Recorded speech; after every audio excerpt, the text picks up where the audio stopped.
episode 67 of the Tea and Possibilities podcast. I'm Nikki, and this is a podcast all about knitting, crochet, and making all the things here in Northwest London. You can find me on Instagram at hippie_Nikki. I'm Nikki Hippie on Ravelry, and if you search for Tea and Possibilities under the groups tab on Ravelry, you will find our group right there. And there will be a chatter thread in that group about this episode, but quick links to everything I mention will be just below in the box, and there will also be a link in that box to my blog where you will find juicier show notes. As always, a massive thank you to you. If you are one of my returning viewers, thank you so much for coming back every episode. And if you are a new viewer, thank you very much for giving the podcast a shot. I really appreciate it. It has been a little while since I podcasted. I fully intended to try and get an episode out before Christmas and then another one after Christmas. But if you have been watching this podcast from the beginning, you will know that I always have good intentions in December and they don't really come off. One year I should really do Vlogmas because I have such a busy December. I have a couple of kind of traditional things that I do with friends. Obviously I spend time with my family and it just gets really busy. And as you can probably hear, I have not been very well. The last time I was sick was November 2018 and I had a rotten cold for about a week and then I was fine. But I haven't been properly sick in a long, long time. And I've been so healthy all year, and then I caught a cold, quite a severe one. And because I'm asthmatic, it hit me quite hard and I ended up with an incredible cough that was making me quite sick, and I lost a bit of weight because I couldn't eat properly, and yeah, I was just not a happy bunny. And as you can hear, my throat is still not quite 100%. I find that if I go out in the cold, I have a little bit of a coughing fit. But I'm still going out. I'm still going out and enjoying myself. It's fine. I'm absolutely fine. There has been a lot of hot honey and lemon in my life. And speaking of, today's tea is not a hot honey and lemon, but it is in a new mug. This says, "The world is your oyster," which I really like and seems appropriate, I thought, for the first podcast of the year. I got 4 mugs. I got 4 mugs for Christmas. So there was this one, a colour changing Harry Potter one that my mum got me, a London one with all like cartoons about London on there, and then one of my friends got me this incredible Disney villain mug, which was fantastic. And you will obviously see them all over the next few episodes. I'll be debuting them on the podcast. Now today's tea is a new one to me. I was very generously gifted the Bird and Blend advent calendar. I had already bought one, which I then passed to my mum and my nan, but then they asked if I would like one made up for me according to my particular tastes, and it was amazing. However, because I was so unwell and because I was kind of in and out as well, I didn't get to enjoy them as much as I could. I don't know about you, but when I have a severe cold, and particularly when I have a quite a chesty cough, I kind of lose my sense of taste. So apart from the fact that I was drinking a lot of honey and lemon, I didn't want to use like my good tea because I wanted to be able to taste them. So there are quite a few left, and I've got a little box of them which I'm gradually working my way through now, and this is one of them. This one is their new house blend, and if you haven't had the advent calendar but you're thinking of getting it for next year, you just get a little tea bag in each day. You also get little tins of matcha powder as well, which I haven't tried yet, but I'm really excited to. But this is perfect for those who like a stronger Earl Grey, blended with whole leaf Assam and real bergamot oil. Now, you know me, what is my favourite tea? Earl Grey. And this is my first tea of the day. It's quite, it's not early at all, but I got up early, got ready, arranged my life, and then started recording. So this is my first tea of the day. So to have it as an Earl Grey is pretty good. That's really, really nice. The kind of pungency that you normally get with Earl Grey with the bergamot oil, even though there's real bergamot oil in this, is kind of cut through with the Assam, which I probably sound really basic saying this, but I find Assam is like, for me, an elevated everyday tea. So it kind of cuts through the kind of fancy, luxurious flavour of Earl Grey and makes it a really good breakfast tea. I'm not a massive fan of English breakfast tea because it's a bit gentle for me. I like black teas that kind of kick you in the face a little bit. So this is like a breakfast tea with kick, and I really like that. For those of you who aren't regular viewers or are potentially new viewers, hello again. I really do like Earl Grey.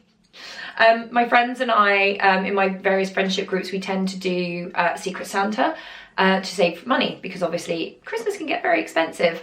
So we try to do Secret Santa so everyone gets like one really nice gift.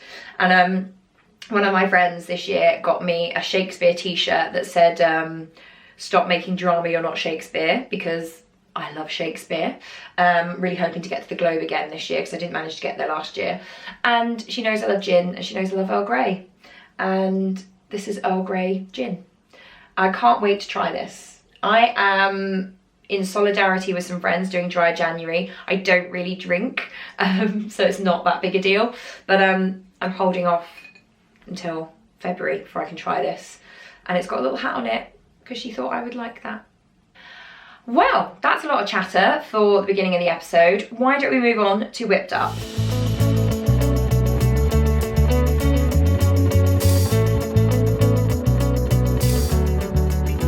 One of the other reasons that I was a bit wary of recording over Twixmas, apart from the fact that I was barely in, was I in much? And when I was in, I'm not going to lie to you, I was sleeping very late. You know, I, for various reasons, have been quite exhausted over the past couple of months. I was doing a very long commute, which I'm no longer doing, and I just wanted to rest. But I'm not going to deny it, there was a little element of, I haven't got much to show. And again, if you've seen the podcast before, you will know that's kind of standard for the end of my year. Because I'm so busy and I tend to work, you know, spoiler alert, on blanket projects. So there's not usually much to share. But as I've said before on the podcast, things ebb and flow. So your mojo can come and go, the amount of time you have can go up and down. You know, the bandwidth you have in your brain, the brain space you have, can vary drastically from day to day, week to week, and throughout a year. So while it can look like sometimes I watch podcasts and I feel like all podcasters are infinitely more productive than I am, and it can make you have that kind of imposter syndrome and that feeling of, oh, if I've got nothing to show, I shouldn't podcast. But actually, this is just a true reflection of my knitting life, and I hope, based on what you guys have said before when I've mentioned this, that it's kind of reflective of your lives as well. And it's fine if there's, you know, if you go suddenly monogamous, you suddenly cast on 10 things, or, you know, you don't have much time to work on very much. All these things are fine. You know, there is a season for everything. And right now it is the season for blankets and cozy things. I always struggle with January, and I know I'm not the only one, and part of that reason is you kind of go into the new year with this great fresh energy and it very quickly dissipates because reality hits fairly quickly with work and with other things that you have to do. And also it's grey, it's usually a lot colder than December itself, there are no pretty sparkly lights to make things a little bit more cheerful, and it can just be a bit of a struggle. I'm sure I'm not the only one who feels that way. So having lots of cozy things on the needles and on the hook really, really helps me personally. I do have some things to show you that aren't just blankets, so 3 cheers for me. But the first thing I have to talk about is a faux that isn't here. So I think I mentioned a couple of episodes ago that one of my friends has moved away. So a friend of mine who I went to Italy with back in July, was it July or the beginning of August? Summertime, we went to Lake Como together and we had a great time, and he has now moved to Finland. And Finland is very cold, or so I'm told. I'm hoping to go and visit him soonish, so I will report back on that. But I know that at the moment the nights are fairly long and the days are pretty short, and it's cold. And when he left, I didn't have time to get him a present or make him anything specifically. That's what I wanted to do. I wanted to make him something. So I had a little rummage in my stash. I couldn't find what I wanted, so I ordered some new yarn and I asked him if he would like a hat, and I got his opinion on patterns. and I have knit him a hat. But obviously it is now in Finland. So he came over just before Christmas, and we and a group of friends went out for dinner, and I obviously gave him his hat, and off he went back to Finland in said hat. And he has sent me a picture, which I will try and insert here, but I knit it out of Malabrigo Rios in their Nimbus Grey colourway, and it is the Graham hat by Jennifer Adams. I have knit this hat, I think this is the 4th time I've knit it. And it is such a great pattern. It's so simple, so straightforward. The decreases are just so good. And yeah, I've knit it 4 times. There is nothing more I can say about this pattern. I believe it's also free, or it's fairly cheap, because I got it when I was kind of looking to save money, so I know it wasn't super expensive, and it's just a fantastic basic hat pattern. If you want to knit something for somebody who doesn't like too much kind of fuss, but you want something that's not just a plain kind of sock head hat, this is perfect. It's got fantastic texture all around it. It's a little bit like a pine cone, which I quite liked, and it feels really nice. I made a couple of modifications to this version. I knit the brim double length because I was thinking he's going to want to fold that up over his ears because it's cold. And I also, what else did I do? I know I did another modification. I did a twisted rib. I think I mentioned this a couple of episodes ago. I've discovered 1x1 twisted rib and I love how it looks. So that's the modification I did on the brim. And he's very happy with it. He told me when he landed it was -10. Was it -10 when he landed? Or it's been -10, which is cold. And he was apparently very toasty in it, and he looks very toasty in it in this picture. So that was it. That was my very last faux of 2019. I think I managed something like 14 finished objects in 2019, which is bonkers. And I think 7 or so of those were socks. I'm gonna go and check Ravelry. 6 of those were socks, and I only learned to knit socks the year before, which is absolute madness. More socks to come. But speaking of socks, before we move on to works in progress, I do have a hoe. And yes, it's a ho ho ho. This is one of my Christmas socks. This is knit out of Stranded Dye Works in Amy's BFL nylon base, and this is her gingerbread house colourway. And I was lucky enough to snag a sock set, so I've got the Christmas red mini skein as the that's not the heel, I was about to say heel, cuff, heel and toe. And I finished this yesterday, and I wove all the ends in and I blocked it, and it's still a little bit damp, so I'm going to hang this up as soon as I've shown this to you. But yeah, there we go. Beautiful, absolutely gorgeous. I love this colourway. I think it knits up just, oh, so pretty. I love the little shots of gingery brown and the bright pinks and the yellows and the greens, but I think it's the Christmas red that really, really makes it. And I think this is probably the most Christmas red that I have ever seen. So yeah, I'm very happy with that indeed. And I'm sure it will shock no one to know that sock number 2 is already cast on. So I cast this on yesterday. I wanted to get through the cuff because again, it's the 1x1 twisted rib, which isn't the most kind of thoughtless thing to be knitting on. And I have a knit night on Tuesday, so I wanted to make sure I was, you know, kind of in the actual knitting, and it's good carry around knitting. So yeah, sock number 2 hopefully won't take as long as sock number 1. I don't really know what happened. I think because it was so busy and I was unwell, I lost my mojo a little bit and it just went very slowly.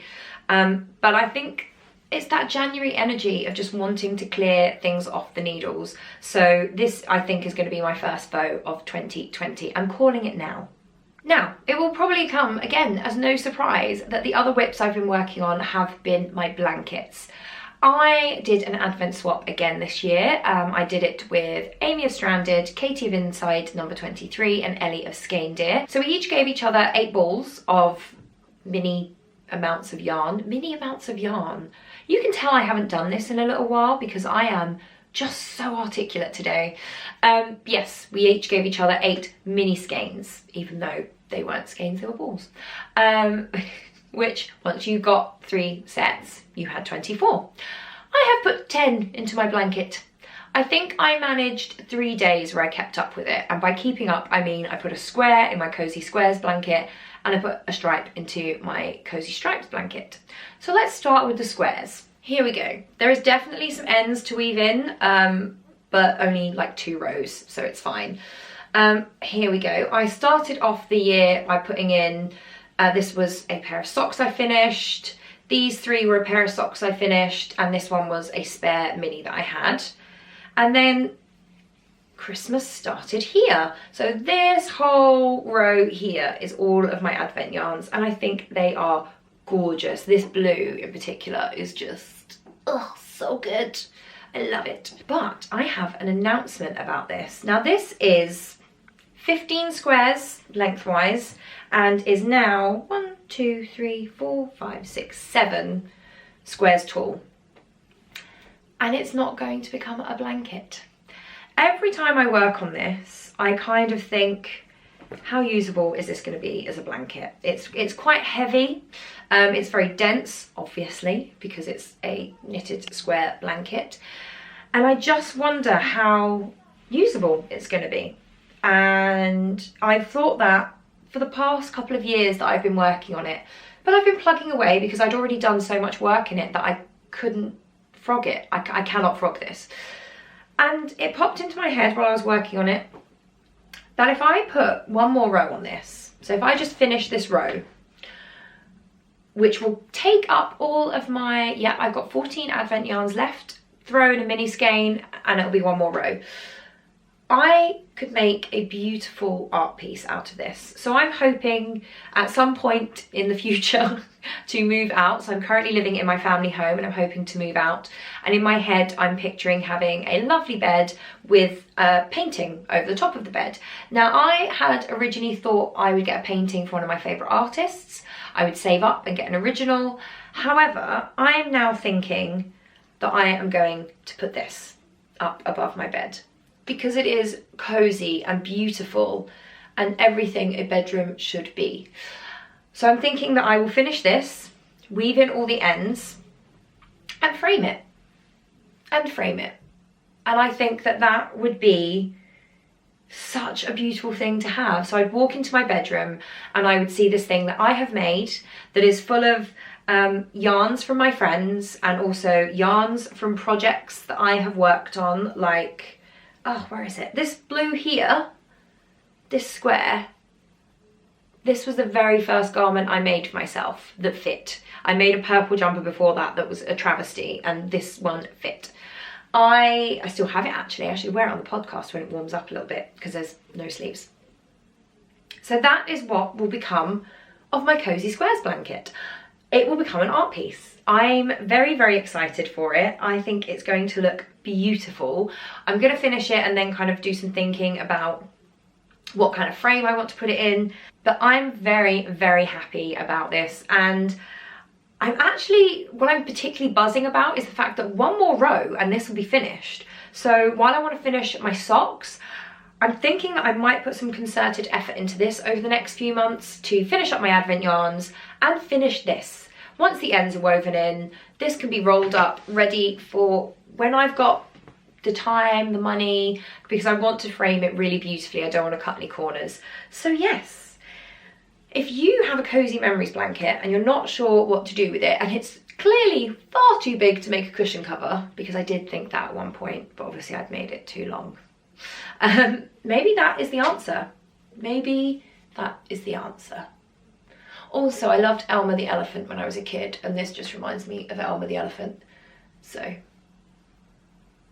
Now last, but by no means least, is my other blanket. Now this is my Crochet Stripes blanket. The Cozy Squares blanket is the pattern by Raybot, which I think it's, yeah, it's Cozy Memories. That's why I call it Cozy Squares. Duh. My brain is really not in gear yet. It's because I haven't finished my tea.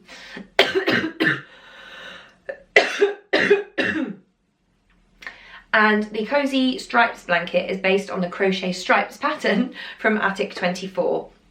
And everyone is knitting them. Everyone is crocheting one. So this will come as no shock to you.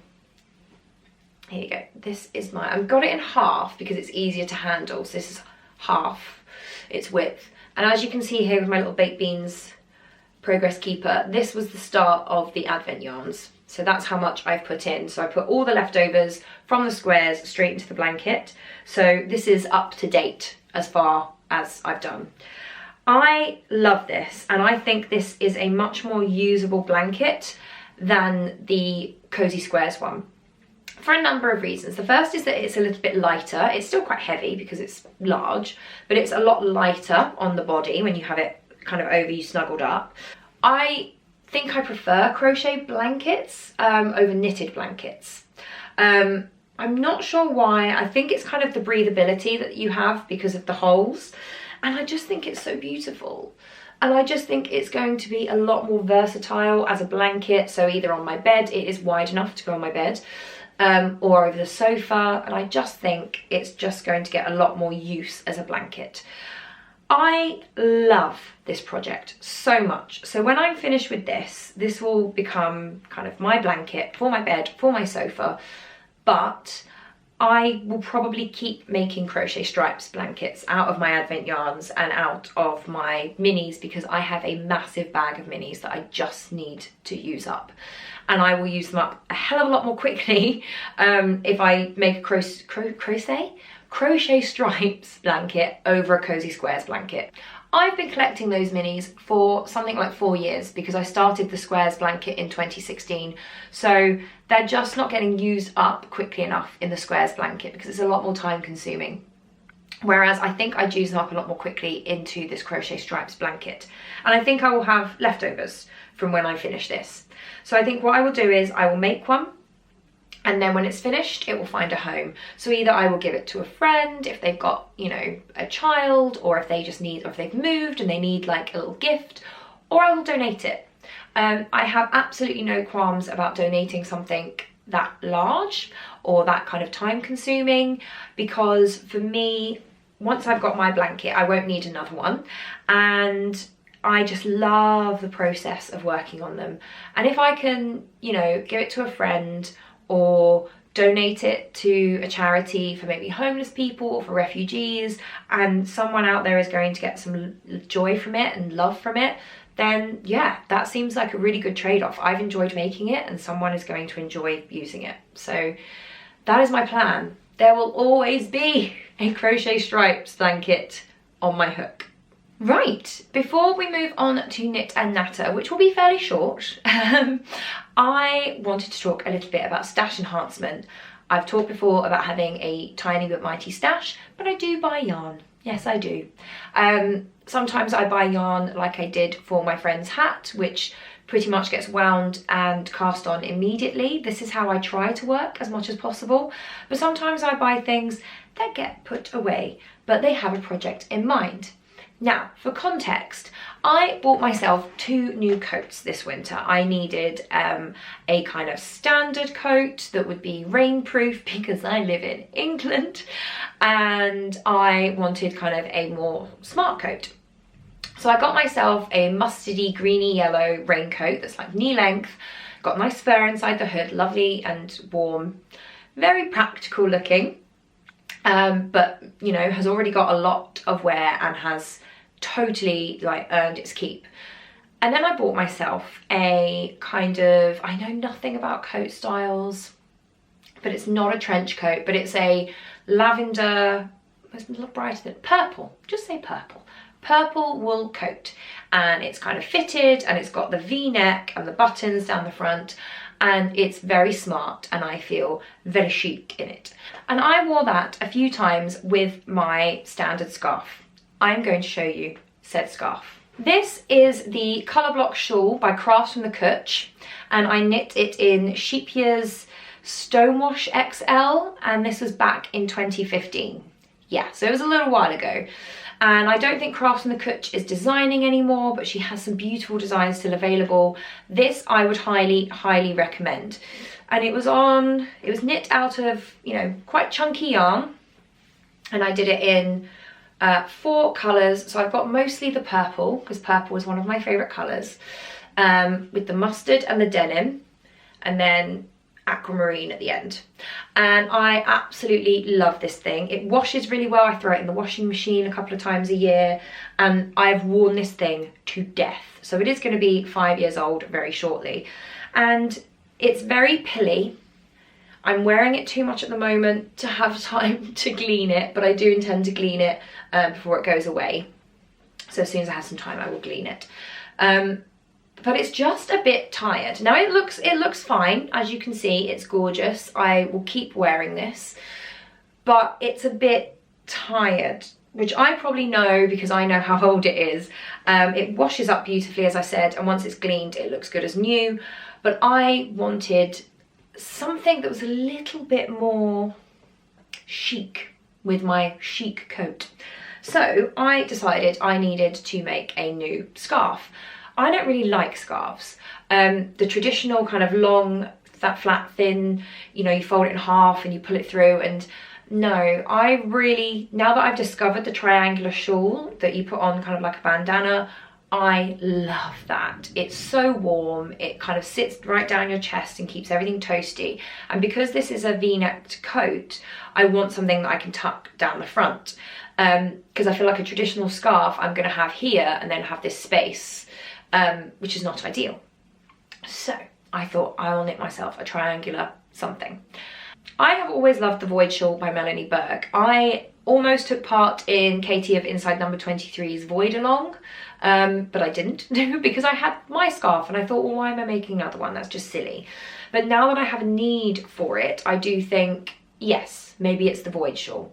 I also really liked about Katie's Void Shawl that it was a nice neutral kind of porridgey oatmeal colour, kind of like my jumper, because then it's going to go with anything. So when I ordered the yarn to make Daniel's hat, I ordered myself some neutral yarn. Now this is Yarn Collective. It is their Hudson base. I'm just going to get a skein out. And the Hudson base is, I'm going to remind myself, it's merino, wool and yak, but I don't know what the, aha, here we go, percentage. 85% wool, 15% yak. And that 15% yak makes it so soft. It's so lovely. So yeah, this is the Yarn Collective Hudson worsted in natural.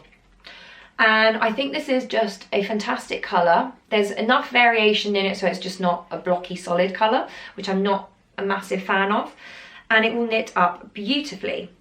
Am I 100% sold on the Void Shawl yet? I don't know. I don't know. I love it because it's simple, very, very simple. It's got the shape I want and it's got texture. So whereas my colour block shawl has the texture of the garter stitch and the interest for the colour blocking, the Void Shawl does have interest in that way. However, I haven't done a proper meander through patterns on Ravelry. I have all of this yarn, so my plan is to do a pattern search, do some filtering, and just see if the Void Shawl is the one for me. Because if there's something different, fantastic. If not, Void, I will come back to. I also treated myself just before Christmas, and I didn't get it out to show you. I've got a very good habit, which is a bad habit when it comes to podcasting, of putting my yarn away as soon as it arrives. And I do try to take a picture of it as soon as it arrives, catalogue it and put it away. So it is put away. But I'm going to ask you to use your imagination because Laura of Tiny Human Knits had an update and I literally set an alarm with an alarm 15 minutes beforehand to log into my Etsy so that I could get in and out like a bandit. And I ordered myself some Dunderknit Rainbow because it is too beautiful not to have. And I have some West Yorkshire Spinners Signature 4-ply in Nutmeg, which I used with their Mallard colourway to do contrast cuff, heel and toe, and it is a beautiful gold. And I think that I will be casting that on as soon as I finished my current socks. I'll be casting on a Dunderknit Rainbow pair of socks by Tiny Human Knits with gold contrast.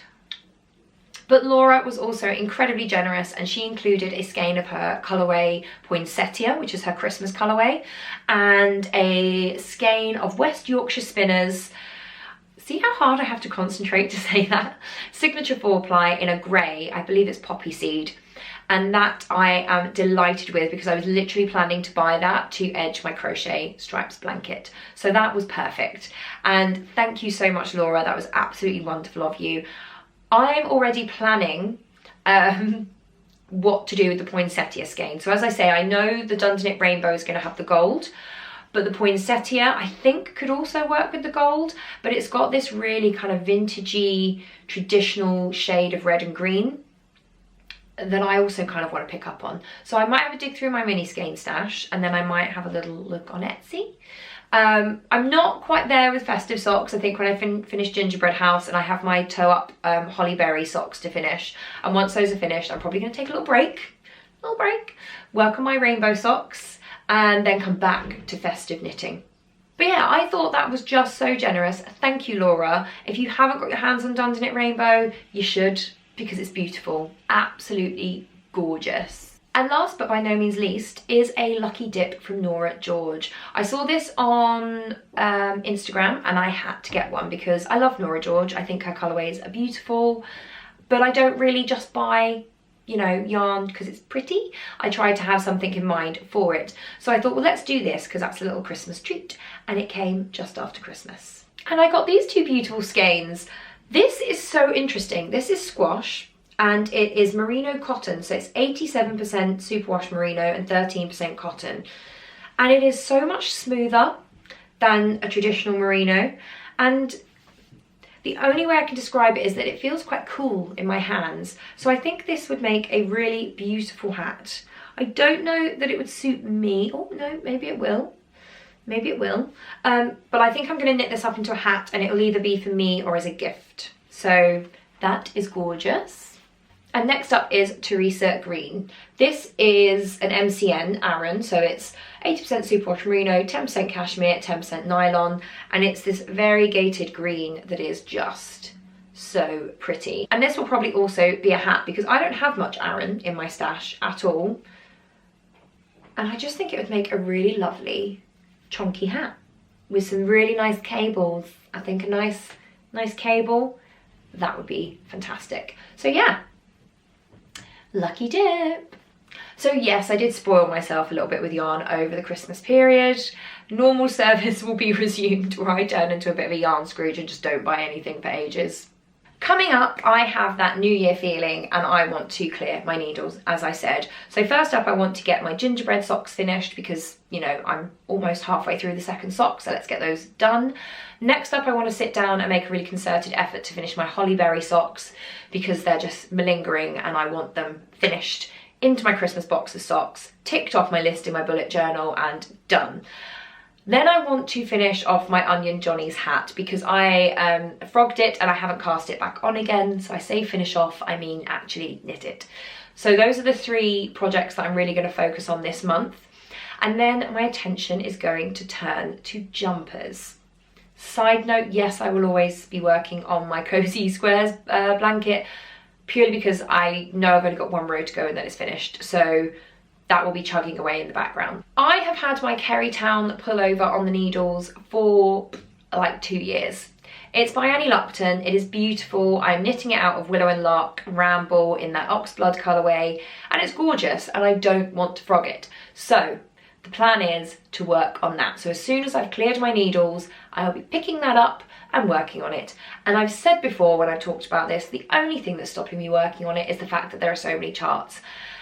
And it's not something I can take around with me. It's not a knit night project. And when I get home, I want to put on The Witcher and not think. So I just need to figure that out because I do want it and it would be so good to have that as a Christmas jumper this year. The other jumper I have on the needles is the Bittersweet by Vera Valimaki, and I'm knitting that out of Yarn Collective Bloomsbury DK, I think, in the moss. And speaking of moss, the Bittersweet is all in moss stitch. And that's where I'm hitting a brick wall, guys, because I haven't finished the yoke, because I have to think. And as I said, I didn't have much time, my mojo was low. So yeah, I just really wasn't into it. So I'm going to pick it up again and see how I feel. But there is a strong possibility that I might frog it and cast it on again as Sweater Hug by Skein Deer, which is a much more simple sweater. I think it's kind of similar to this one that I'm wearing, which is a shop bought sweater that my mum got me for Christmas and is long enough and baggy enough to wear over leggings, and I love it. So I know that Sweater Hug would be very wearable, potentially more wearable than Bittersweet, but I do love the texture on Bittersweet.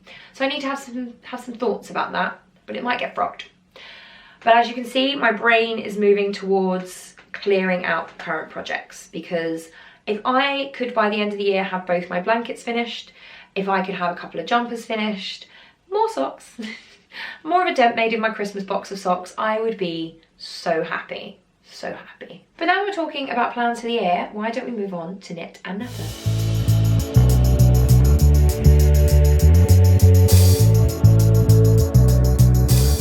So today in knit and natter, obviously it is January and I want to talk about the new year.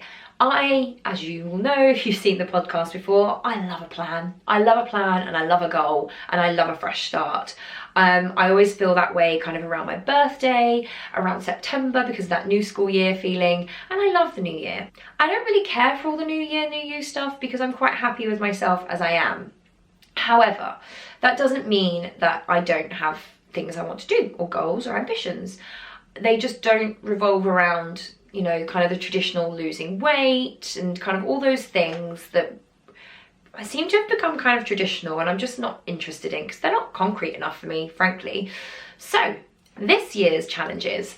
Last year I talked about how I wanted to do 2 half marathons and a long walk across the Isle of Wight, and I did all 3 and I am insanely happy with myself for doing them. And this year I want to continue that because for me, as you know from my chesty cold, I'm asthmatic and I'm hypermobile, and exercise is the best thing for me. Particularly cardio is great for my lungs, and I don't really suffer or struggle with my asthma too much because of it. Your mileage may vary, I am not a doctor, but that is just what works for me.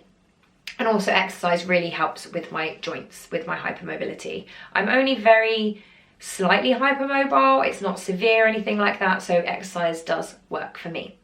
Again, your mileage may vary. So this year I wanted to set myself a more consistent challenge because I did find that once I did my first half marathon, I then just kind of chilled for a bit and then suddenly realised my next one was coming up very quickly and I needed to train. So I wanted to do something that would be more, that would encourage me to be more consistent in my training. So I'm doing 10 miles a month. The plan is at the end of every month to do a 10-mile race. Not any kind of public races, just me, different routes, different areas. Sometimes it'll be on a treadmill, sometimes it'll be outside, it depends on my mood. But the idea is to train for that every month, and I've got a thing already set up in my bullet journal that I'm going to track to see if I can improve my speed, my time, and just generally how I feel and my recovery. And I will be training for that by doing runs, but also by doing strength training as well, because I know that that's really good for kind of getting your core and your back strong to be able to take those kind of long runs.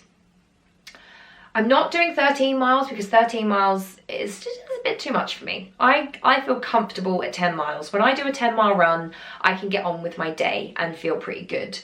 When I do 13 miles, I don't know, those last 3 miles just wipe me out. I don't know if it's psychosomatic, but 10 miles is a comfortable kind of long pace, not pace.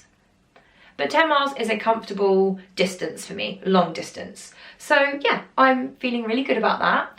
As you can hear, again, chest is not great, so I haven't done a run yet.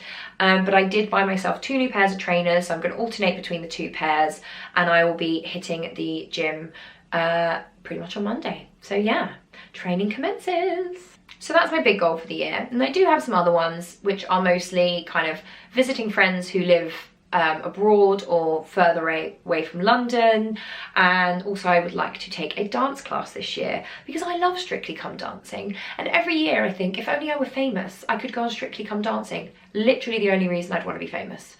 Once I'd got on Strictly Come Dancing, I'd be like, I retire from whatever made me famous. I have peaked, I am happy. And then I realised I could just go and do a dance course.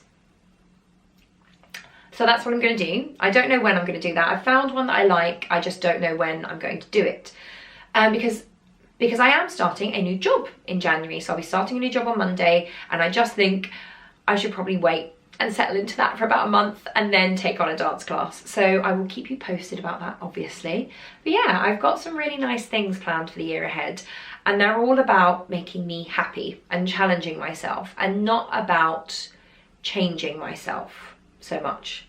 And I think that's the really good thing to bear in mind at this time of year. I don't want to change, I want to evolve, I want to grow.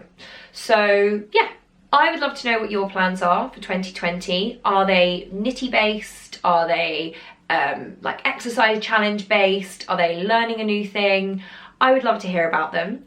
But otherwise, that is it for this episode. The first episode of 2020, the first episode of the new decade, the first episode of year 4 of Tea and Possibilities. So thank you so much again for spending some time with me. To my returning viewers again, thank you so much. I know I go AWOL quite regularly because life gets mad. And to new viewers, thank you for giving it a shot. I really, really genuinely appreciate it. And I will see you very soon for another cup of tea. Take care. Bye. Hello and welcome to Tea and Possibilities. That's not what I always say. What do I always say?